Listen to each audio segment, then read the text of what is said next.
오늘 본문의 말씀을 가지고 큰 성 바벨론의 멸망이라는 제목으로 하나님 말씀 전하도록 하겠습니다. 자, 보통 이제 지난주 설교를 이렇게 보통 요약하지만 여기는 또 새로운 한상이 들어가는 부분이기 때문에 지난주 요약을 하지 않고 약간의 서론적인 부분들을 우리가 좀 살펴보도록 하겠습니다. 요한계시록은 크게 몇 개의 환상으로 이루어져 있었다고 이야기를 했습니까? 네.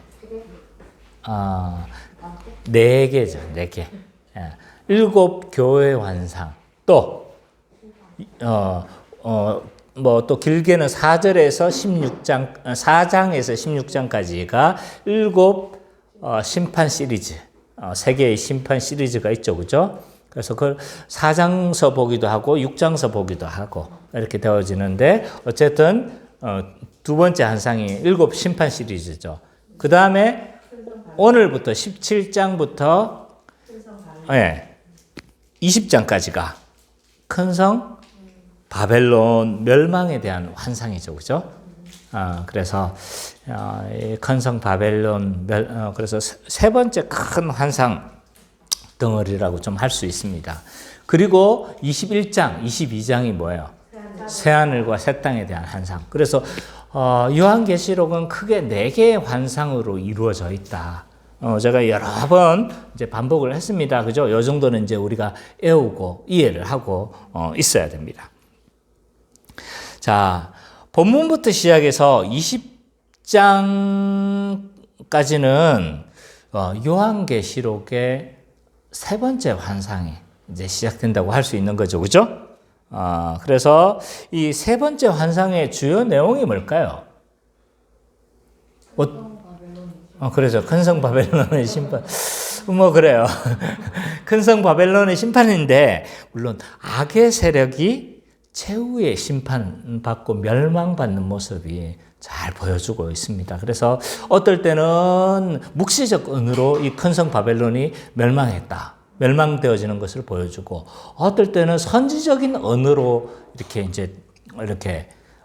큰 성 바벨론이 멸망되어졌다라고 이야기를 하고, 그리고 또 뭡니까? 그래서 이 17장부터 19장 10절까지는요, 이 큰 성 바벨론 심판에 대해서 이야기를 하고 있어요. 그 다음에, 또 그 안에서도 이제 크게 4부분으로 나누시는데, 아까 큰 성 바벨론 19장 10절까지 큰 성 바벨론 심판이 이루어지고 있고, 그 다음에 두 번째 부분이 19장 11절에서 21절까지예요. 거기에는 적그리스도와 거짓 선지자들이 심판받고 멸망을 받습니다. 그리고 20장 1절부터 10절까지는 영으로 묘사된 사탄의 심판과 멸망이 나와져 있어. 그래서 악의 세력들이 총망라해서 다 멸망하는 거예요. 그래서 큰 성 바벨론, 그 다음에 뭐예요? 적그리스도, 거짓 선지자, 용. 그 다음에 20장 후반부에 가면요, 이 용과 짐승을 따르는 모든 불신자들을 심판하고 멸망하고 있습니다. 그래서 모든 악의 세력을 다 멸망하고, 다 멸망의 부분들이 이제 20장까지가 등장하죠. 자, 그리고 이 좀 큰 성 바벨론 심판은 17장부터 이제 우리가 그 앞에 한 부분이라고 할 수 있는 거죠. 이 부분만 좀 이야기를 해본다면 17장부터 19장 10절까지는요, 큰 성 바벨론에 대한 멸망만 이야기를 해요. 그러면 17장, 18장, 19장 중반부까지 하니까, 그죠? 굉장히 길게 하는 거예요. 그래서 그럼 뭐 이렇게 큰 성 바벨론이 이렇게 멸망의 이야기가 이렇게 깁니까? 하고 되어져 있는데, 이 큰 성 바벨론은 좀 이 로마로 대표되어져요. 그래서 그 당시 로마가 어떻게 되고 있었어요? 그 신자들을 핍박하고 그 다음에 죽이고 뭐 이런 상황이었죠, 그죠? 그래서 이 큰 성 바벨론이 멸망을 통해서 신자들에게 어떻게 힘을 부여하고 싶은 거죠. 그래서 굉장히 길게 이야기됐습니다. 그래서 17장 전체는요, 묵시적인 언어로 큰 성 바벨론이 이렇게 멸망되어질 것에 대해서 이야기를 해요. 18장에 가서는요, 묵시적인 언어가 아니에요. 막 이런 환상, 막 그 이상한 용, 막 이런 게 나타나지 않고, 18장에서는 선지적인 언어예요. 그래서 선지자 어투가 굉장히 많이 나옵니다. 그래서 18장에서는 선지적인 언어로 큰 성 바벨론이 어떻게 멸망되어질 것인지 이유, 원인, 어떻게 뭐 이런 좀 방식으로 잘 설명을 하고 있습니다. 그리고 19장 10절, 1절부터 10절까지는 거기에 대해서 뭐 하는 거예요? 멸망에 대해서 노래하고 찬가, 노래하고 막 성축하는 거죠. 그래서 그렇게 좀 이루어져 있다. 이렇게 생각하시면 될 것 같습니다.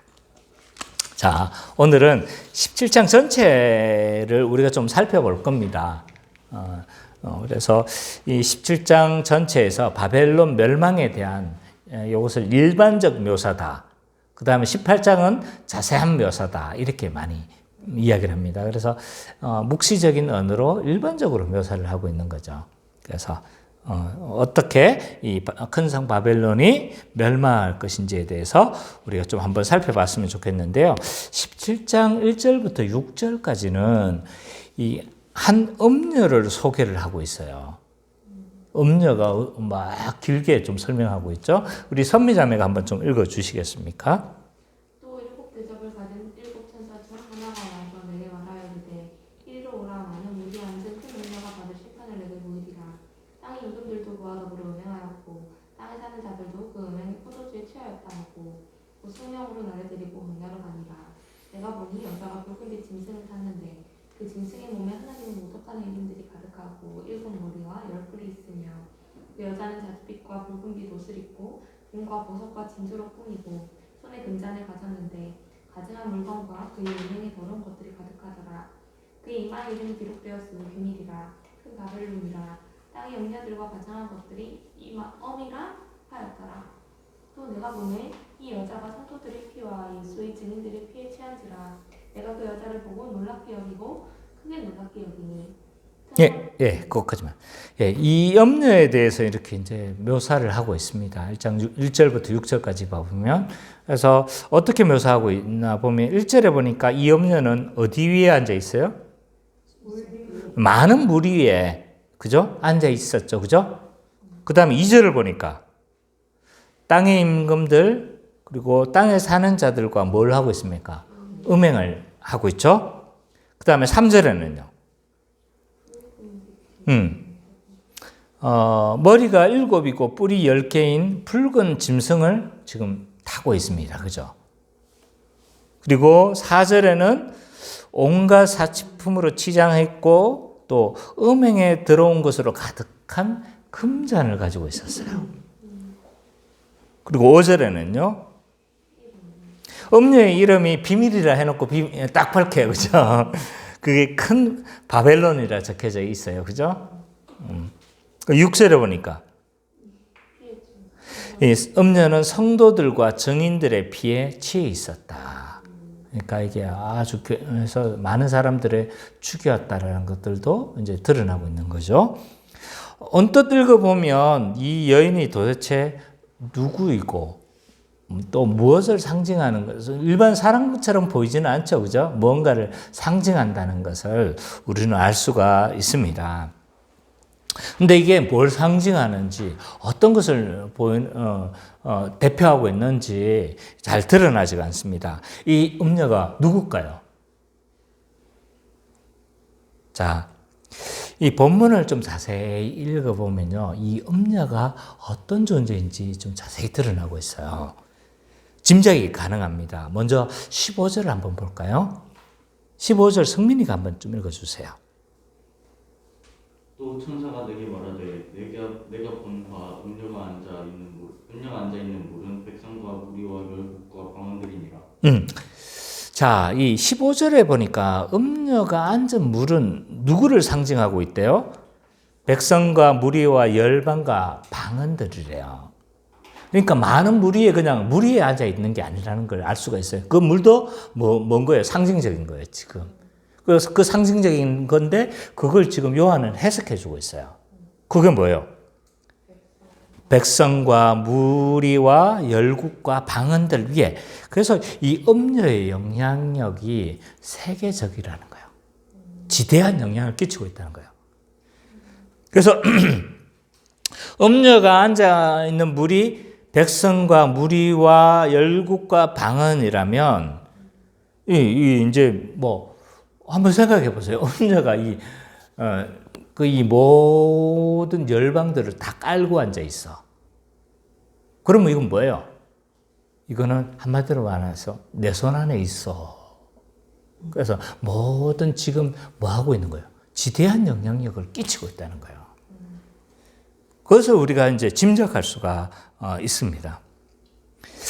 그리고 이 음녀가 큰 성 바벨론이라고 이야기를 해요. 어디에? 5절과 18절. 우리 은찬이가 먼저 읽어주십시오. 그의 이마에 이름이 기록되어 있으니 비밀이라 큰 바벨론이라 땅의 음녀들과 기심한 것들을 의미라 하였더라. 또 네가 보는 그 여자는 땅의 왕들을 다스리는 큰 성이라 하더라. 이 음녀는 보니까 요거는 실제 어떤 여성을 가리키는 것이 아니라 무언가를 지칭해서 의인화시키고 있는 거예요, 지금. 뭘 의인화시키고 있는 겁니까? 바벨론을 지금 사람인 것처럼 그렇게 의인화시키고 있다라는 것을 우리는 좀 알 수가 있어요. 그래서 이게 여자가 그냥 실제로 그런 존재가 아니다. 이 여자는 어떤 한 존재를 뭐 하는 거예요? 지금 사람인 것처럼 그렇게 묘사하고 있다는 것을 알 수가 있어요. 그래서 뭘 의인화한 거예요? 바벨론을 의인화한 거예요. 자, 그러면 먼저 알아야 될 건 그러면 이 바벨론이 실제적 바벨론이냐? 또 다른 걸 상징하느냐? 뭐 하는 것 같아요? 어떤 것 같아요? 실제적 바벨론을 상징한 걸까요? 아니면 또 다른 바벨론을 상징한 걸까요? 자, 실제적 바벨론 제국을 의미하지 않습니다. 왜냐하면 지금 바벨론 제국이 없어요. 이미 멸망했어요. 그러니까 그 존재 자체가 지금 바벨론 제국이 없어졌단 말이에요. 그러니까 실제적 바벨론 제국을 가리키지 않는 거구나 라는 것을 알 수가 있습니다. 문자적이 아니라 상징적이다. 그러면 이 멸망한 제국 바벨론을 왜 소환한 거예요? 지금 그죠? 어떻게 보면 망해서 없어진 제국을 다시 소환해서 지금 요한은 언급을 하고 있는 거예요. 왜 그랬을까요, 요한은? 이유가 있을 거 아니에요. 그만큼 큰 영향.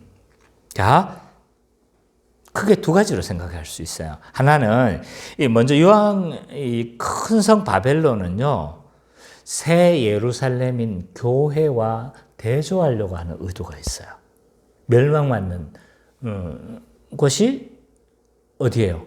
큰 성 바벨론이고 새 예루살렘은요, 반대의 개념이죠. 그래서 서로 약간 대조하려고 하는 의도를 가지고 있다. 큰 성 바벨론은 세상을 상징하는 존재고, 그 다음에 새 예루살렘은요, 교회를 상징하는 존재.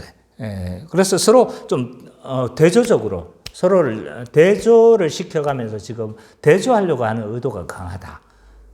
이런 의도를 좀 가지고 있습니다. 또 다른 의도가 있어요. 왜 요한은 멸망한 바벨론 제국을 다시 소환해서 다시 이 바벨론 제국이라고 뭔가를 의인화시키는 걸까요? 왜 그랬을까요? 자, 이 바벨론은 일종의 암호 역할을 감당했습니다. 암호 역할. 암호. 비밀. 약간, 그러니까 왜 그러냐면, 이 큰 성 바벨론은요, 1차적으로는 로마 제국을 상징합니다. 로마 제국을 지칭하고 싶은데, 지금 누구가 지금 어떻게 지금 핍박을 당하고 있잖아요. 그러니까 이 로마 제국이 막 지금 교회를 핍박하고 있다. 이렇게 하면 어떻게 되겠습니까? 이건 문제가 생기겠죠. 그죠? 그래서 누구를 언급하는 거예요? 망해서 없어진 바벨론 제국을 지금 소환시켜서 약간 로마 제국을 지금 상징시키고 있어요. 그래서 이 요한은 지금 로마 제국을 직접적으로 언급하기가 어려웠습니다. 왜냐하면 요한도 지금 핍박을 받아서 밤모섬에 지금 갇혀 있는 상태고, 많은 성도들이 지금 예수 믿는 것 때문에, 그리고 그리스도를 주라 시인하는 것 때문에 많은 성도들이 지금 고통을 당하고 있단 말이에요. 그래서 로마가 직접적으로 이렇게 멸망되어진다는 것을 만약 언급을 한다면 어떻게 되겠어요? 굉장히 좀 이 문제는 커지겠죠. 그죠? 그래서 이 검열을 당할 수도 있었기 때문에 상징적으로 기록할 수밖에 없었습니다. 그 당시 사람들은요, 이 바벨론을 언급해도 로마로 쉽게 연상할 수 있었습니다. 왜냐하면 지금 바벨론이 없다는 거 알잖아요. 그죠? 멸망했다는 거 다 알잖아요. 아, 이게 누구구나 라는 것을 1차적으로 다 짐작할 수가 있었어요. 이 로마와 바벨론은요, 많은 부분에서 닮아 있었어요. 닮은 꼴이 많다는 거예요. 그래서 서로 닮았기 때문에 바벨론이라고 해도 사람들은 아, 로마구나 쉽게 인식할 수 있는 정도였다는 거예요. 어떤 면이 닮았을까요? 발가락이 닮았을까요? 어떤 면이 닮았을까요? 네. 성민이가 나를 닮은 것처럼, 은찬이가 나를 닮은 것처럼, 부정하려고 그런다. 예, 어쨌든 그렇습니다. 많은 부분이 닮았는데, 이 바벨론과 로마는요, 하나님의 백성을 무자비하게 탄압한 측면에서는요, 닮아 있어요. 바벨론은 어떻게 했습니까? 하나님의 백성들을 엄청나게 포갑했죠. 그래서 이 포로로 잡아갈 뿐만 아니라 완전히 그 지역이 다시 일어나지 못하도록 있잖아요. 완전히 황폐하게 했어요. 이게 보면 느헤미야서에서 잘 나와 있죠, 그죠? 느헤미야서를 봐보면 이 완전히 예루살렘이나 이 모든 지역들을 있잖아요. 완전히 황폐해버리고 지식인들은 다 어떻게 한 거예요? 다 바벨론을 끌고 가고 좀 반란을 못 일으키거나 무식한 사람이나 이렇게 좀 필요 없다 생각되는 사람은 다 어떻게 한 거예요? 그 땅에 다 남겨둔 거예요. 그러니까 이 하나님의 백성을 포갑한 측면에서 닮아 있다. 로마도 마찬가지입니다. 로마도 어떻게 했습니까? 이스라엘 백성들을 많이 압제를 했죠. 압제를, 그리고 오죽했으면 열심당원들은 어떻게 했습니까? 주머니 안에 단도를 하나 딱 꼽아가지고 있었어요. 그래서 로마 군이나 이렇게 보면 어떡합니까? 뒤에 있다고 푹 찌르는 거예요. 일종의 오늘날로 치자면 유대인들이 생각하는 열심당원들은 오늘날로 치면 뭐 한 거예요? 우리 일제시대 때 독립투사들처럼 그렇게 여겨진 거죠. 그래서 그 정도로 이제 로마에 대한 어떤 뭐가 좀 감정이 많았던 겁니다. 그래서 하나님의 백성을 포갑한다는 측면에서는요, 닮아 있었어요. 또 닮은 게 있었는데 그게 뭐냐면 하나님의 성전을 파괴한다는 측면에서 또 닮아 있었어요. 바벨론은 어떻게 한 거예요? 다윗 성전을 완전히 다 무너뜨렸죠.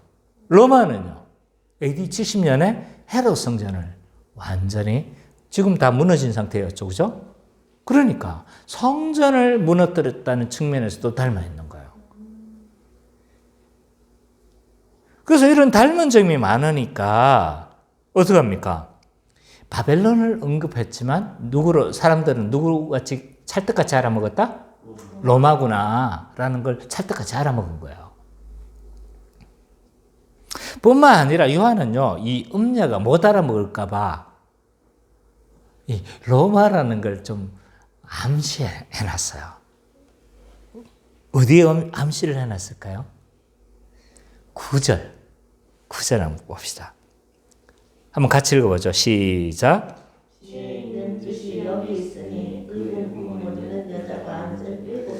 네, 일곱 머리는 여자가 앉은 일곱 산이다. 이게 왜 로마를 상징하는 걸까요? 예, 시오노 나나미의 로마인 이야기를 읽어보면 압니다. 이게. 왜냐하면 로마가 어디에 세워졌냐면요. 테베라 강 그 동편에 일곱 산 위에 세워져 있어요. 그래서 각 산마다 이름이 있는데 그 산을 기준으로 해서 있잖아요. 다 세워져 있습니다. 그래서 그 당시 로마를 잘 아는 사람들은 어떻게 되는가요? 로마구나. 다 짐작할 수 있도록 은근히 함시를 해놨습니다.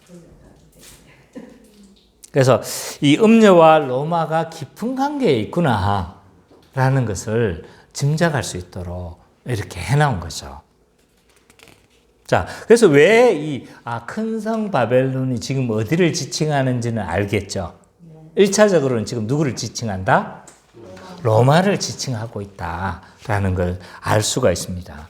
그러면 1차적으로 그러면 큰 성 바벨론이 로마를 지칭하는 건데 그러면 로마만 지칭하는 걸까요?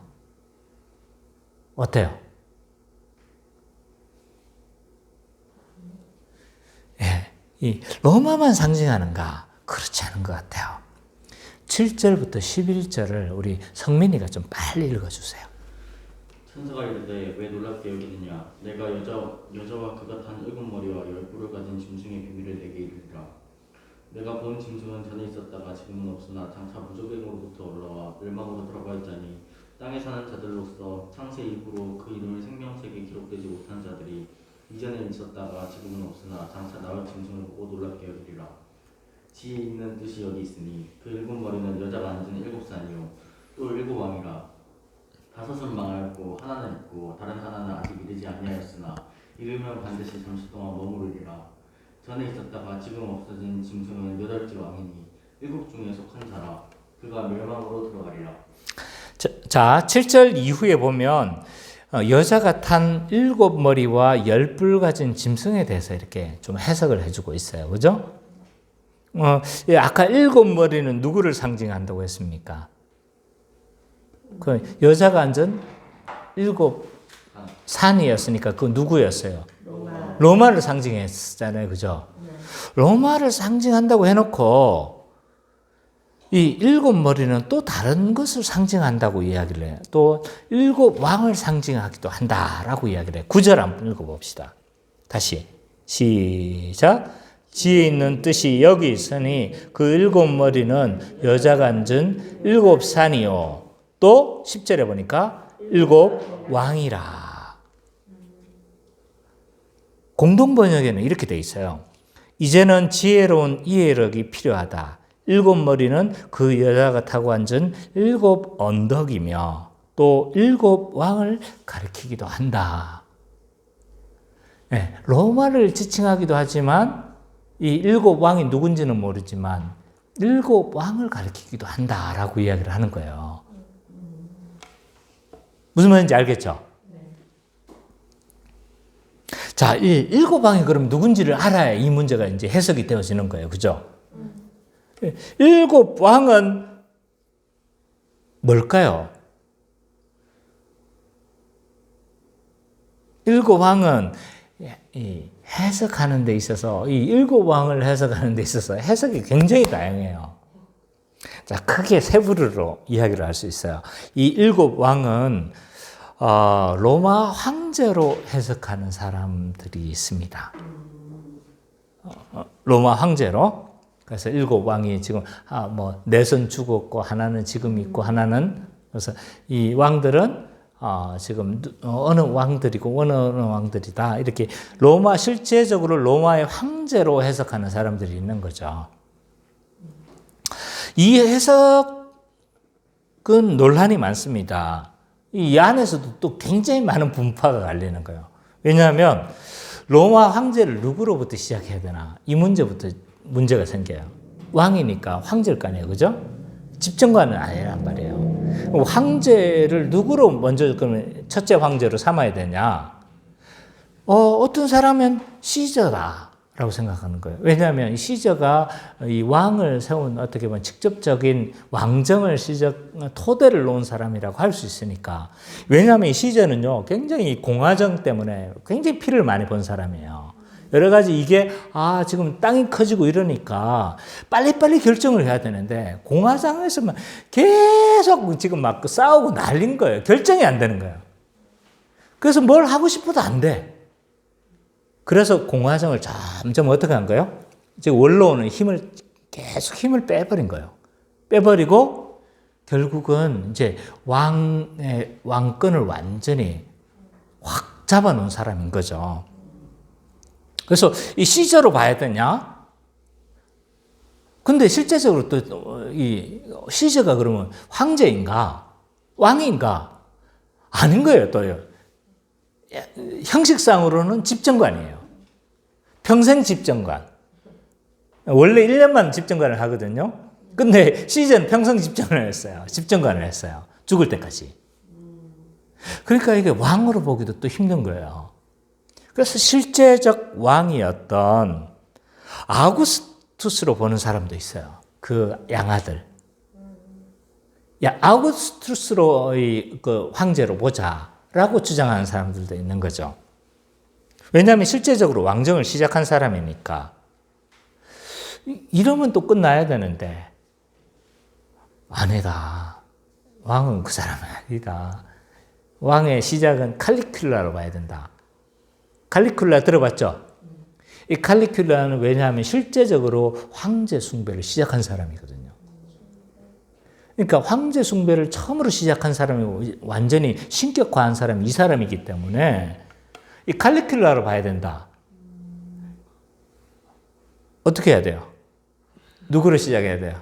거기에다가 그러면 7왕 중에서 아주 짧게 한 사람도 포함해야 되냐? 예를 들어서 갈바, 오토, 비텔리우스 이런 사람들을 포함해야 되냐 말아야 되냐? 뭐 이런 것 때문에 오리무중이에요.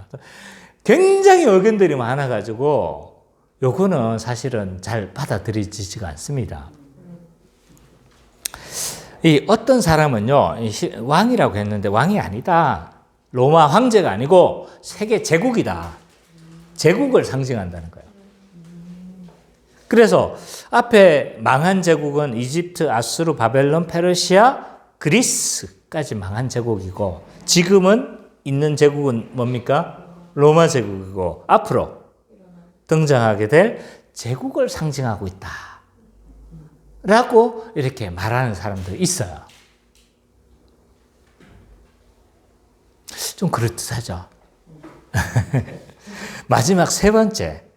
어떤 사람들은요, 7왕은 그냥 상징적인 숫자다.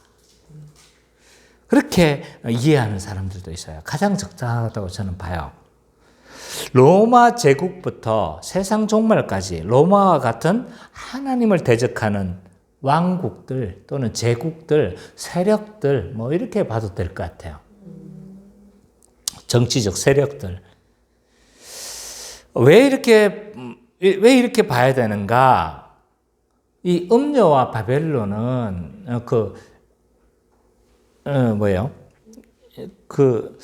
이 7왕들은 앞으로 일어날 어떤 로마 제국과 같은 어떤 그 하나님을 대적하고 하나님의 백성들을 핍박하는 이런 제국들을 앞으로 일어날 제국들을 상징하는데 왜 그렇게 해석해야 되느냐? 7이라는 숫자에서 좀 그렇게 볼 수 있다는 거예요.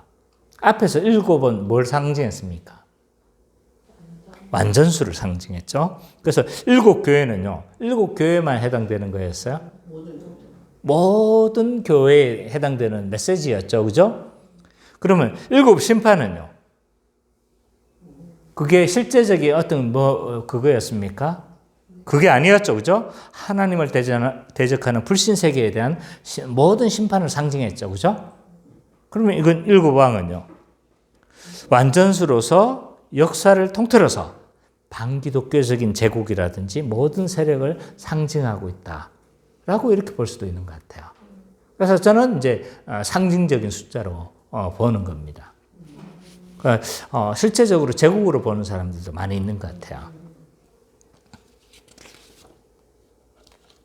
그래서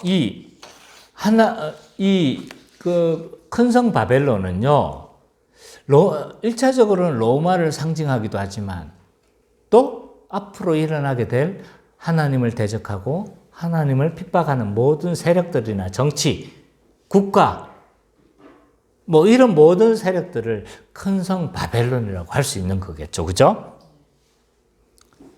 그래서 이렇게도 해석될 수 있다라고 요한 스스로 뭐 하고 있는 겁니까? 지금 어떻게 보면 여지를 두는 거예요. 자, 그러면 음녀 바벨론이 어떻게 되는가? 궁극적 운명은 어떻게 되어질까? 어떻게 될까요? 오늘 본문에 보니까 완전한 멸망에 이를 것이다 라고 이야기를 해요. 14절부터 16절. 우리 은찬이가 한번 읽어주십시오. 14절부터 16절. 그들이 어린 양과 더불어 싸우려니와 어린 양은 연주해 주시오 만왕의 왕이시므로 그들을 이길 것이요 더이요 또 그와 함께 있는 자들 곧 부르심을 받고 택하심을 받은 진실한 자들도 이기리로다. 예, 계속. 또 천사가 내게 말하되 네가 본 바 흠녀가 앉아 있는 모든 백성과 무리가 열국과 방언들이니라. 네가 본 바 이 열불과 짐승의 음료를 미워하여 망하게 하고 벌거벗게 하고 그의 살을 먹고 불로 아주 사르리라. 예, 이 음녀 바벨론이 어떻게 된대요? 망하게 되는 걸, 완전히 멸망하게 되어지는 걸 이렇게 보여주고 있죠. 그죠? 14절에 보니까 일곱 머리와 열불로 구성된 짐승의 세력들은 지금 누구와 전쟁을 벌이고 있습니까? 어린 양과 전쟁을 벌여요. 와, 이 간도 크지. 아니, 지들이 멸망당할까봐 어떻게 보면 있잖아요. 막 피해 다니면서 조용히 어떻게 막 숨어서 막 해야 되는데 누구와 지금 전쟁을 벌이려고 하고 있는 거예요? 하나님의 어린 양과 뭐 하려고요? 전쟁을 벌이려고 하는 거예요. 이건 순전히 우리 편에서 본 겁니다. 왜냐하면 하나님의 능력과 하나님이 전능하심을 믿기 때문에. 근데 악한 세력은 어떤 거예요? 마음이 교만해진 거예요. 저는 우리 생각으로 보면 어떻게 그리스도와 전쟁을 벌이려고 하지? 이런 생각을 할 수 있는 데 있잖아요. 오늘날 하나님을 대적하는 세상을 바라보면요, 어느 정도 좀 이해가 돼요.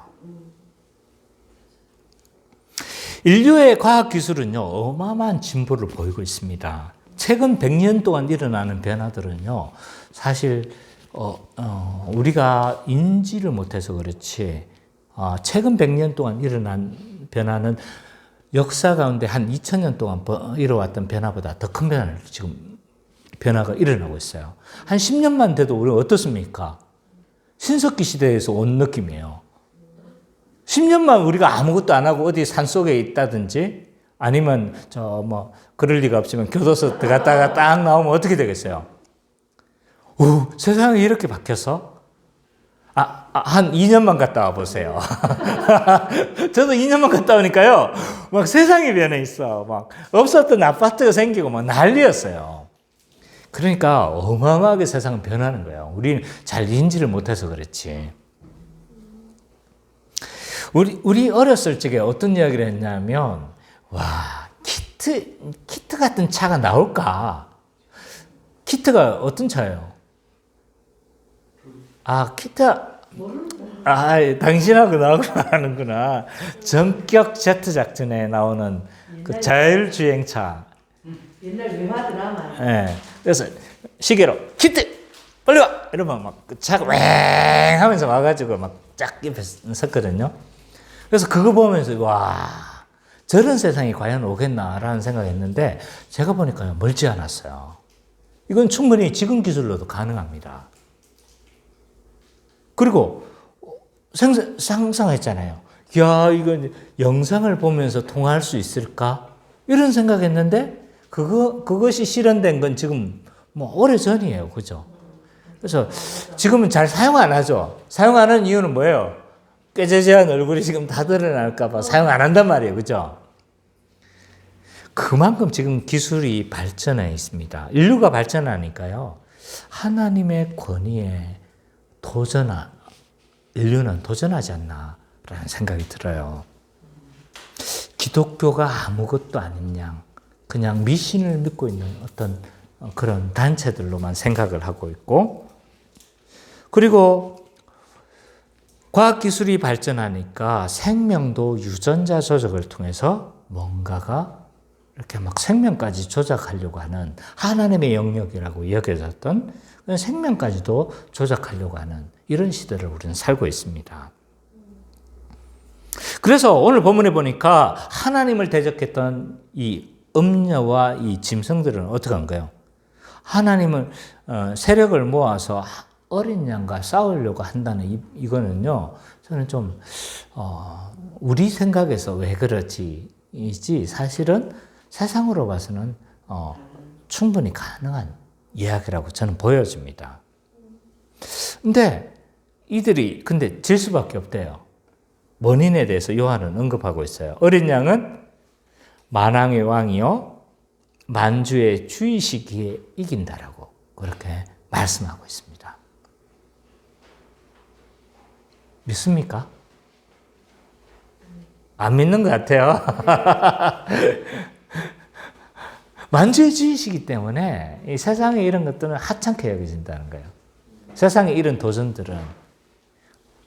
한번 보세요. 코로나 살짝 지금 살짝 하니까 세상이 그냥 막 몇십 년 후퇴하는 것처럼 느껴지잖아요. 그죠? 저 하나님께서 손만 까딱하면요. 이 인류를 멸망시키는 건 일도 아니라고 저는 생각해요. 우리가 세상이 마음이 높아져서 하나님이 아무것도 아닌 양 그렇게 하는 거예요, 지금. 그리고 그들이 패배하는 이유가 있잖아요. 이 어린 양이신 예수에게 덤볐기 때문이기도 하지만 또 다른 이유도 언급하고 있어요. 왜냐하면 자기들 안에 내분이 생긴 거예요. 자, 16절에 한번 볼까요? 16절 시작. 내가 본 바 이 열불 짐승은 엄녀를 미워하여 망하게 하고 벌거벗게 하고 그의 살을 먹고 불로 아주 살을. 지금 내분이 생겼죠, 그죠? 내분이 생긴 거예요, 지금. 엄녀와 짐승은 원래 한 편이었어요. 한 편이었습니다. 그래서 그 짐승의 등에 탔는지 어디에 탔는지 모르지만 타고 있었잖아요. 아주 서로 짝짝고 하던 사이였는데 이 짐승이 엄녀 뭐 때문인지 모르겠지만 미워했다고 이야기를 해요. 그래서 이 음녀는 짐승에게 멸망을 당합니다. 이 악한 음녀와 짐승 사이에 왜 이런 내분이 일어난 걸까? 왜 그럴까요? 이거는요, 우리가 지난번에 잠깐 봤지만, 악의 자기 파괴적인 속성들이에요. 악의. 우리 생각은 그렇잖아요. 그래도 자기 똘마니는 해치지 않는다. 자기 부하들은 해치지 않는다는 생각을 하잖아요. 근데 사단은 그렇지 않아요. 악의 세력은 그렇지 않습니다. 자기 부하들도 아끼지 않고 파괴를 하는 것이 사단의 속성이에요. 그래서 사단을 따르는 자는요, 우리가 만약 성도가 사단을 따라가잖아요. 그러면 그 자기 부하라고 좋게 봐주는 게 아니고 점점 파괴시키는 것이 사단의 속성이에요. 자, 귀신 들린 자가 어때요? 귀신에게 지배당한 자잖아요. 근데 어떡합니까? 계속 아프게 하고 심지어는 불에 넘어져서 죽게 하려고 하고 물에 빠져서 죽게 하려고 하는 것이 누구였다? 성경에 보니까 사단이었어요.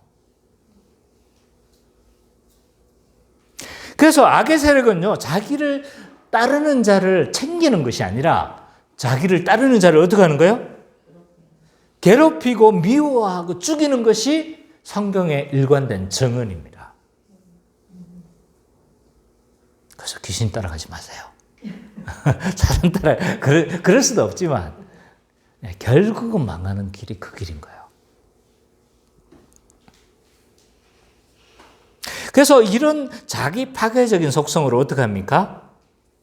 이 음녀와 짐승은요, 전쟁이 일어났는데 아마 누가 센 것 같아요? 짐승이 센 것 같아요.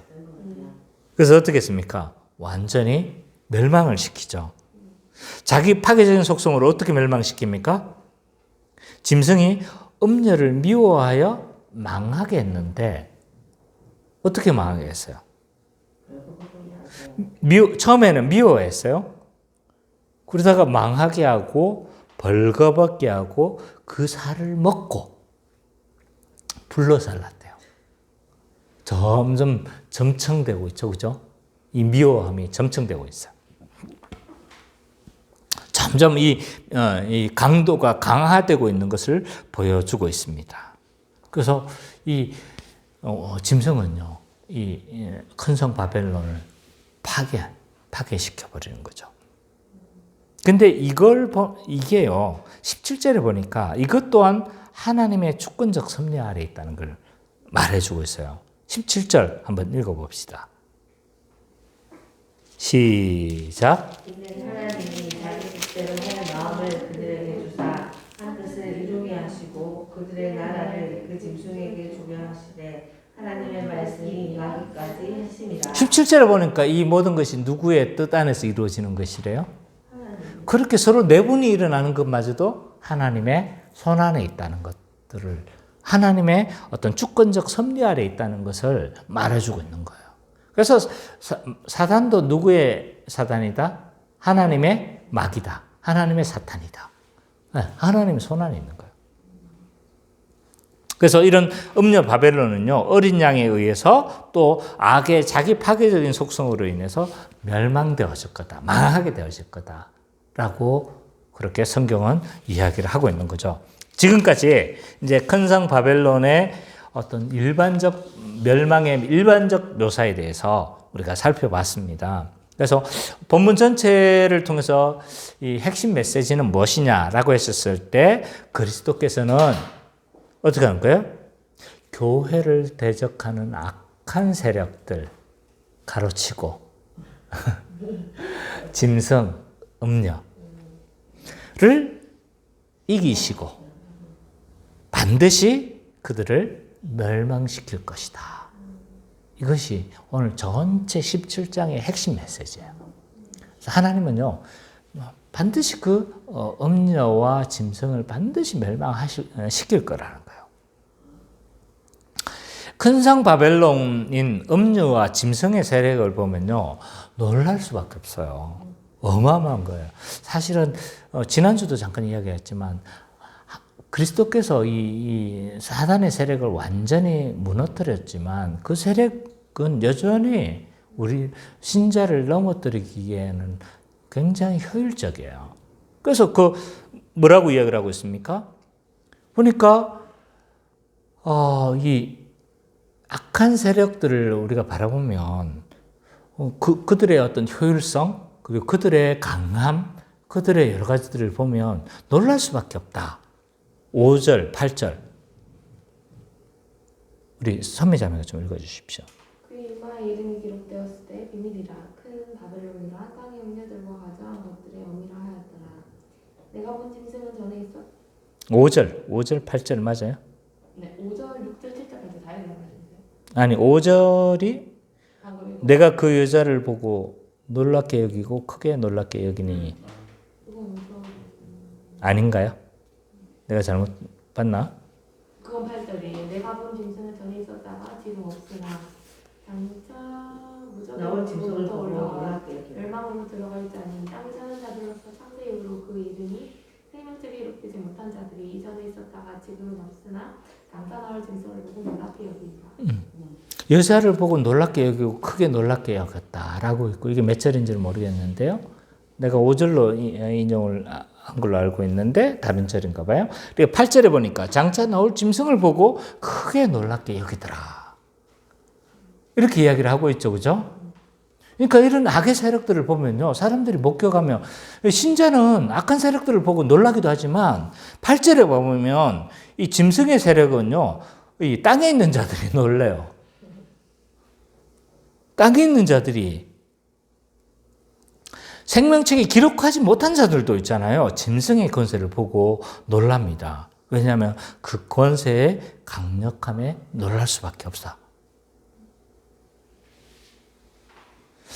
심지어 음녀의 배후가 되는 짐승은요, 어떤 권세를 가지고 있냐 하면, 이 짐승은요, 이 짐승이 아마 바다에서 올라온 짐승 같거든요. 근데 이 짐승, 그러니까 적그리스도겠죠, 그죠? 이 짐승이 어떤 권세를 가지고 있냐면, 지난번에 성자 예수님을 뭐 한다고 했어요? 모방한다고 했죠. 지금 누구를 모방할까요? 이 짐승이 예수님의 재림까지 모방하고 있어요. 네. 한번 볼까요? 재림과 재림을 모방하고 있죠. 8절. 다시 한번 읽어봅시다. 시작. 이런 짐승은 전에 있었다가 지금은 없었으나 장차 무저에게로부터 올라와 멸망으로 들어갈 자니 땅에 사는 자들로서 창세 이후 그 이름이 생명책에 기록되지 못한 자들이 전에 있었다가 지금은 없으나 장차 나올 짐승을 보고 놀랍게 여기더라. 지금 뭘 지금 염두에 두고 있는 것 같아요? 예. 이전에 있었다가 지금은 없지만 장차 나올 짐승. 장차 그리스도가 장차 오실 예수님으로 지금 하고 있죠, 그죠? 그러니까 이 지금 그리스도의 재림까지 지금 모방하려고 하고 있는 거예요. 그래서 놀란 거예요, 지금. 이런 상황을 목격한 생명책에 기록되지 못한 자들도 놀라워할 만큼 이들의 권세는 놀라운 거예요, 사실은. 자, 오늘날 큰 성 바벨론 세력이라든지 또 짐승의 세력들을 보면요. 우리도 그 세력의 강력함 때문에 좀 놀라죠, 사실은.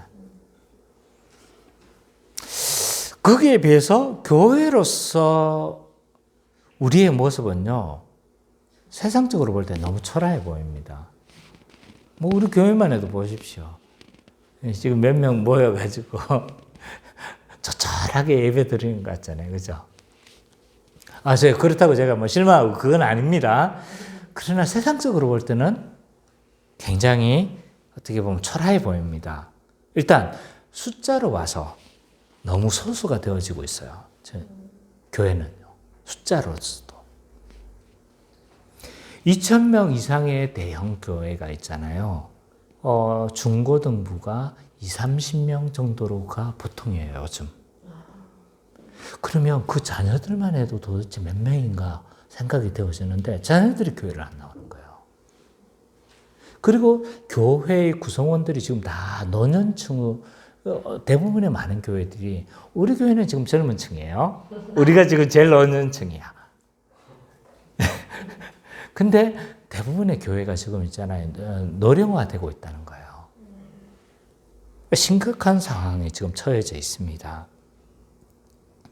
그래서 다수가 모여 있으면 그래도 겁이 안 날 텐데 교회가 지금 있잖아요. 점점 소수가 되어져 가고 있다는 거예요. 그 다음에 소수라도 영향력이라도 좀 강력하면 그래도 한 사람 한 사람 있잖아요. 뭐 어떤 큰 영향력을 발휘하고 이러면 좀 덜 할 텐데 이 영향력도 굉장히 미미해지고 있다는 거예요. 숫자가 적어도 구성원들이 똘똘하면 어떻습니까? 우리 교회처럼 구성원들이 똘똘하면 어떻게? 저기는 좀 눈이 지금 뭐 덜 똘똘한 것 같아요. 바짝 똘똘하게. 구성원들이 똘똘하면 어떻습니까?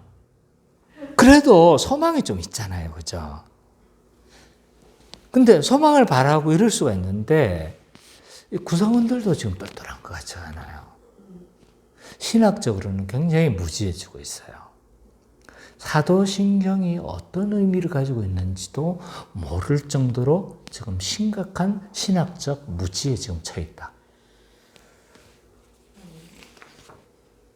또 기독교의 체질은 어떨까요? 사상 체질을 말하는 건 아니지만 기독교의 체질은 지금 좋은 걸까? 지금 교회 전체적으로. 우리의 기독교의 체질은요, 코로나 때 이미 드러났습니다.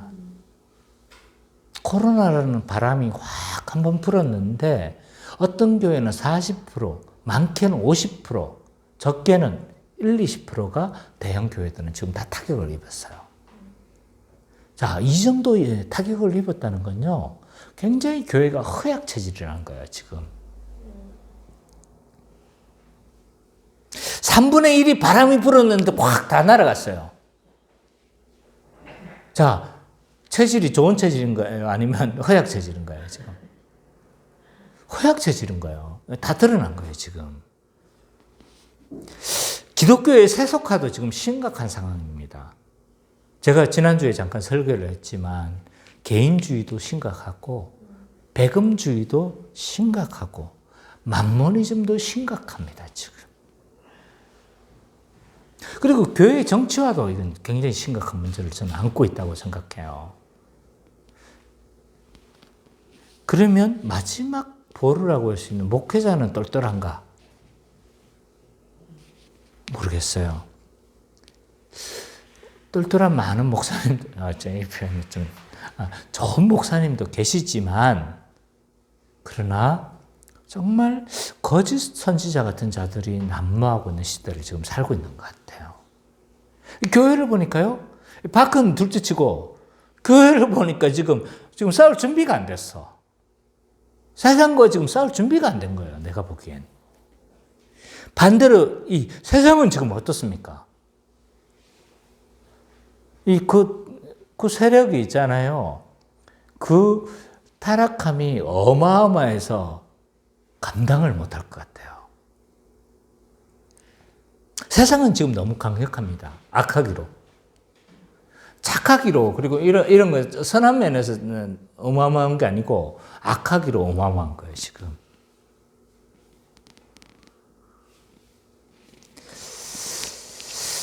예, 물질을, 우상도 사실은 강력합니다. 그 세상의 분위기는요, 어떻게 해서든 지금 돈을 많이 벌려는 그 혈안이 되어져 있는 것 같아요. 제가 보기엔. 모이면 하는 이야기가 비트코인, 주식, 부동산 이야기예요. 결국 우리의 모든 관심이 지금 어디에 쏠려 있다는 거예요? 돈에 쏠려 있다는 거예요, 돈에. 그래서 주식, 비트코인 하지 않는 전화 안 하죠. 이런 사람도 마치 시대에 뒤처지는 사람처럼 느껴집니다. 그래서 이런 물질을 섬기는, 물질을 숭배하는, 섬긴다는 표현보다 숭배하는 이런 분위기에서 그리스도인들이 있잖아요. 자유롭지가 않은 거예요. 세상들이 막 뭔가를 지금 막 영양, 누 때들이 막 달려가는데 뭔지는 모르고 막 달려가는 거야, 지금. 이런 분위기에서 나만 홀로 이렇게 다른 데로 가는 게 쉬울까요? 쉽지가 않은 거예요. 그 분위기에 그냥 막 휩쓸려 가는 거예요. 성적 유혹도 있잖아요. 정말 강력한 시대를 살아가고 있어요. 대학생들 한번 보세요. 원룸촌. 이 성적 타락은요, 지금 사람들의 상상을 초월할 정도예요. 그럼 장년들은 어때요? 장년들은 어떨 것 같습니까? 온갖, N번방, 이런 많은 사건들을 우리는 봐서 우리의 지금 실태가 어떤지는 다 알고 있는 거예요, 지금. 이런 분위기에서, 누구때가 막 가고 있는 이런 분위기에서 다른 방향으로 가는 것은 쉽지가 않은 거예요. 마치 큰 성 바벨론의 세력은요, 마치 공기와 같은 거예요. 공기와 같은 거. 그 분위기 안에서 우리는 그냥 살아가는 거야. 근데 우리를 보니까 지금 싸울 준비는 안 돼 있어. 그리고 그걸 대체해내기는 지금 너무나 작아 보이니까 신자로서 우리가 봤었을 때 놀라지 않을 수가 없는 거죠. 근데 그리스도께서는 교회를 대적하는 이 악한 세력을 어떻게 하시겠다? 반드시 이기시고 그들을 멸망시킬 거라는 거예요. 순식간에. 순식간에. 로마의 멸망이 순식간이었어요. 큰 성 바벨론이었던 로마의 멸망이 순식간이었어요. 막 점점 약해져가지고 막 망한 것 같죠? 아닙니다. 그 당시에 대부분의 사람들이 로마가 망할 줄 몰랐어요. 왜 망했을까요? 어떤 한 사람이 일으킨 작은 바람에 의해서 무너진 거예요. 여러 원인들을 이야기를 해요. 그러나 실질적인 원인은 뭐냐면 중앙아시아에 있었던 아틀라라는 지도자가 일어났어요. 훈족 들어봤어요? 훈족의 아틀라라는 지도자가 일어나가지고 있잖아요. 이 사람이 봐보니까 땅을 지배하고 싶은데 어디로 갈까 하다가 서쪽으로 간 거예요.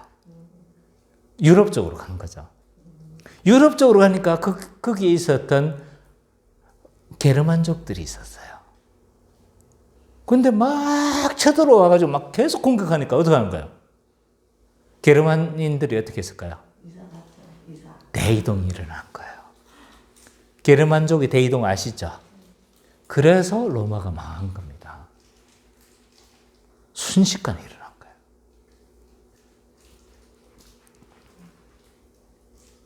이 게르만족의 이동으로 순식간에 심판이 일어난 겁니다. 그리스도께서도 교회를 대적하는 음녀 바벨론을 어떻게 해요? 순식간에 멸망시킬 겁니다. 가능하겠나? 코로나를 보세요. 코로나. 우리가 그렇게 강한 척하고 우리가 그 모든 것에서 모든 것을 다 할 수 있는 것처럼 말을 하지만 하나님께서 손을 하나 까딱 하니까 어떻게 해요? 이게 어떤 의도로 어떤 하나님의 섭리인지는 잘 몰라요. 그러나 하나님의 섭리 안에 있다는 건 저는 믿어요. 지금 그 의도는 잘 모르겠지만 하나님의 섭리 안에 있다는 건 저는 믿기 때문에 하나님이 손만 까딱하면 어떻게 되는 거예요? 순식간에 이 세상은요 전멸로 갈 수도 있는 거죠. 하나님께서 마음만 먹으면 가능하겠구나. 저는 이번 코로나 때 배운 게 그거예요. 그렇게 과학을 자랑하던 많은 사람들이 있잖아요. 이 코로나 앞에서 맥없이 무너졌어요. 그래서 하나님께서 심판의 손을 들기만 하면 어떻게 되는 거예요? 큰 성 바벨론은 순식간에 무너지는 겁니다. 왜? 우리의 하나님은 만왕의 왕이시고 만주의 주이시기 때문에 이 세상 모든 것들은요 그분 안에 손에 있는 거예요. 지금 이 시대를 보십시오. 큰 성 바벨론이 망해도 하나도 이상하지 않는 시대를 우리는 살아가고 있습니다. 이런 시대에 정말 누구 때가 다 달려가고 있는 그 가운데서 홀로 서 있는 것처럼 보여지지만 어떨 때는 이것이 낙심되잖아요. 나만 믿음으로 살아가는 것 같고 나만 이렇게 유별나게 그렇게 신앙생활하는 것 같고 우리 교회만 그렇게 유별나게 하는 것처럼 보이지만 그렇지만 우리가 마라나타의 신앙을 가지고 그렇게 홀로 심지어는 혼자 가는 것처럼 느껴질 수도 있지만 그럼에도 불구하고 그건 저한테는 하는 소리예요.